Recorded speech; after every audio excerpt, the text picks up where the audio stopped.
Radio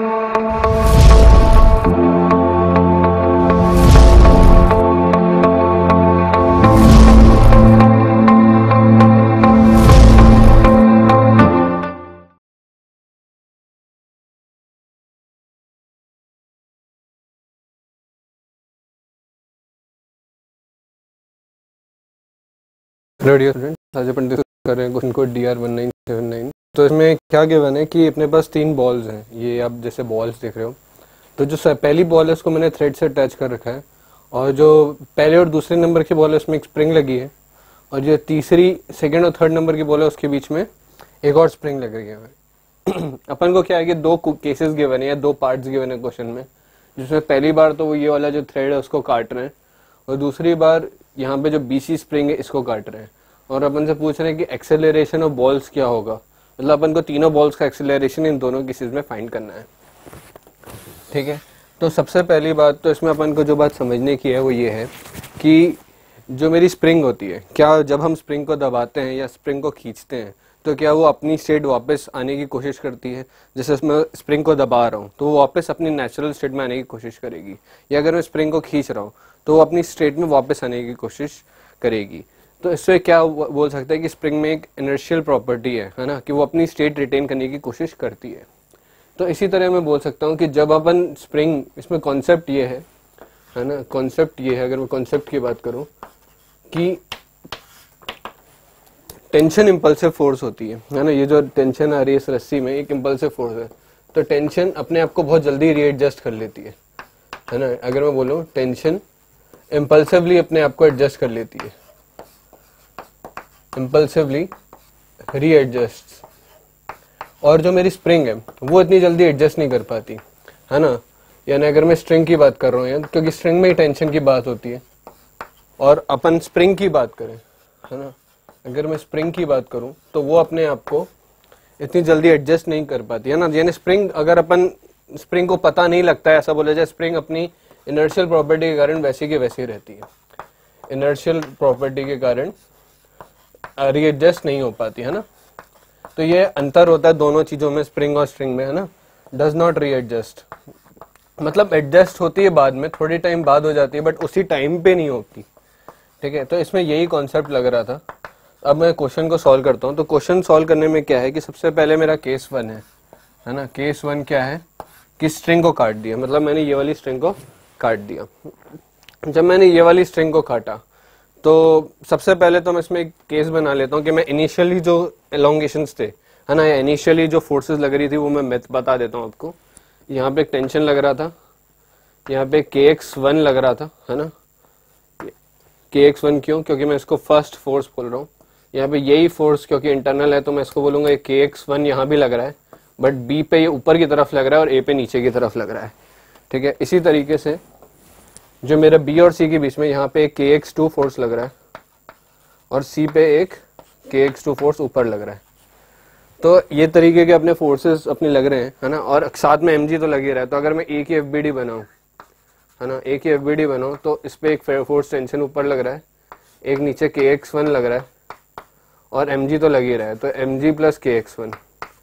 ठीक है, तो टेंशन की वैल्यू तो mg प्लस KX1 के बराबर है।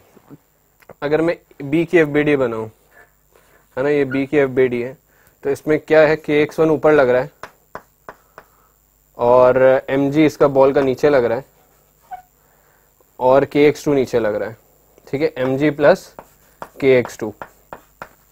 सेम चीज मैं C के लिए बनाऊं, तो अगर मैं C के लिए यही चीज बनाऊंगा तो मैं बोलूंगा क्या कि इस पे फोर्स कौन सा लग रहा है, एक KX2 ऊपर लग रहा है, और फिर एक उसका खुद का mg नीचे लग रहा है, और कोई फोर्स लग रहा है और कोई फोर्स नहीं लग रहा है, बस इतने ही फोर्सेस लग रहे हैं C वाले पे। तो मैं KX2 की, अगर ये तीनों इक्विलिब्रियम में है तो मैं ये तो बोल सकता हूँ कि KX2 की जो वैल्यू है वो mg के बराबर है। ठीक है, KX2 की वैल्यू mg के बराबर है। मैं KX1 की वैल्यू, अगर KX2 mg के बराबर है तो KX1 मैं बोल सकता हूँ KX1 भी किसके बराबर है, 2mg के। ठीक है, और अगर KX1 2mg के बराबर है तो मैं बोल सकता हूँ टेंशन जो होगा इनिशियल स्टेट में 3mg के बराबर है। तो ये सब जो मैंने निकाले हैं ये इनिशियल स्टेट के मतलब वैल्यूज हैं। तो अब क्या होगा कि जब मैं स्ट्रिंग काटता हूँ तो के स्प्रिंग को, तो स्प्रिंग में इनर्शियल प्रॉपर्टी के कारण उनके जो वैल्यूज होती हैं फोर्सेस की वो सेम रह जाती है, जबकि टेंशन की वैल्यू उसी टाइम पे एडजस्ट हो जाती है। अभी मैं करके बताता हूँ। जब मैंने रस्सी काटी तो कोई टेंशन, रस्सी नहीं रही तो फिर टेंशन किस बात की। तो जब केस 1 होता है तो उसमें टेंशन तो जीरो हो जाता है, ठीक है। मगर जो kx1 है, kx1 की वैल्यू जैसे 2 mg वो वैसी की वैसी रहती है, और kx2 की वैल्यू जो mg है वो भी वैसी की वैसी रहती है।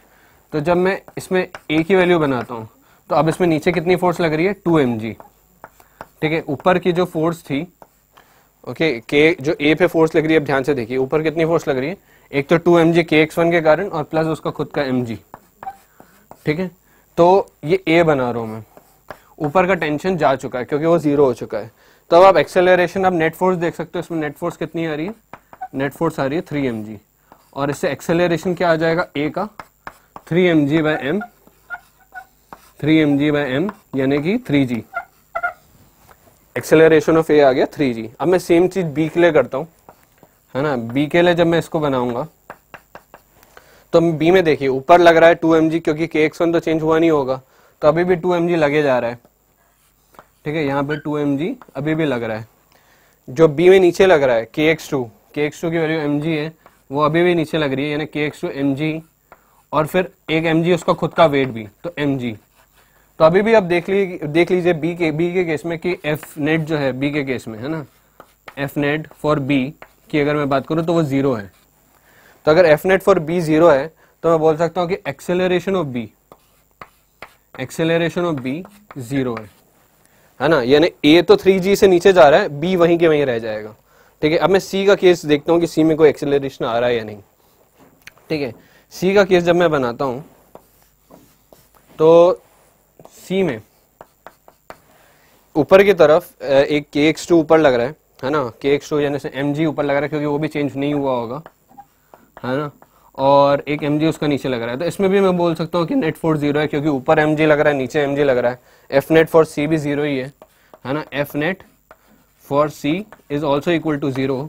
और अगर ऐसा है तो मैं ये भी बोल सकता हूँ कि एक्सेलरेशन ऑफ सी भी जीरो होगा, है ना। तो आप देख सकते हैं कि पहले केस में मेरा ये आया कि ए 3g से नीचे जाएगा, बी वहीं के वहीं रहेगा, सी वहीं के वहीं रहेगा, ठीक है। अब दूसरी बात मैं क्या करता हूँ कि केस 2 स्टडी करता हूँ, है ना। तो ये आपने केस 1 अगर मैं नोट डाउन कर लिया तो मैं केस 1 मिटा रहा हूँ और केस 2 को अब यहाँ पे मैं सॉल्व करूंगा, ठीक है। तो अब मैं केस 2 सॉल्व करता हूँ। केस 2 में क्या करा गया, केस 2 में उन्होंने ये रस्सी की वहीं के वहीं रहने दी, है ना, और ये जो इधर से स्प्रिंग है बीसी के बीच में, इसको काट दिया गया है ना।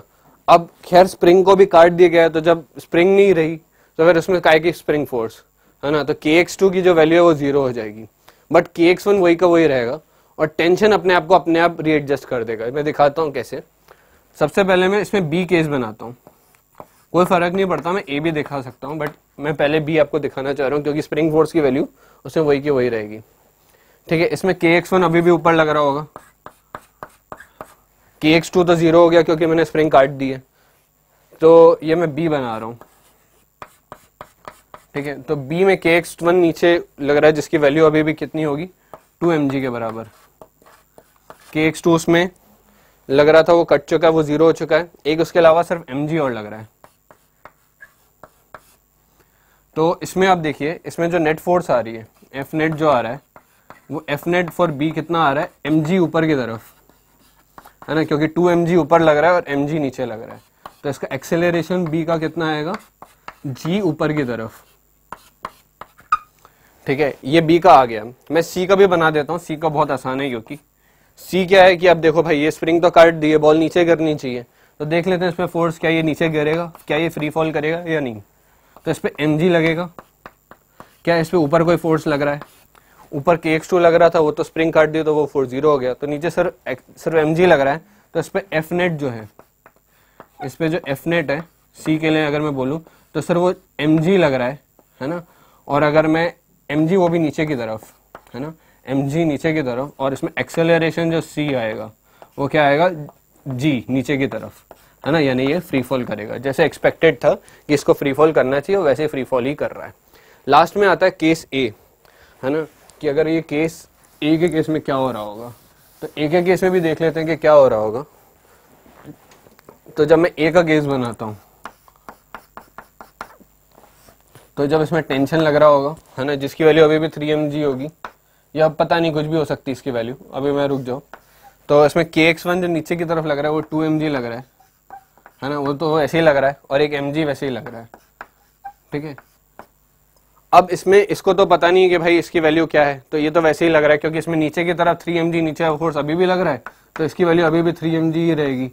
तो इसमें acceleration of A at this time अभी भी 0 हो जाएगा, है ना, यानी ए वहीं के वहीं रहेगा, बी ऊपर आ जाएगा और सी नीचे फ्री फॉल कर जाएगा केस 2 में। तो यही मेरा हो रहा है इन दोनों क्वेश्चंस में। That's all.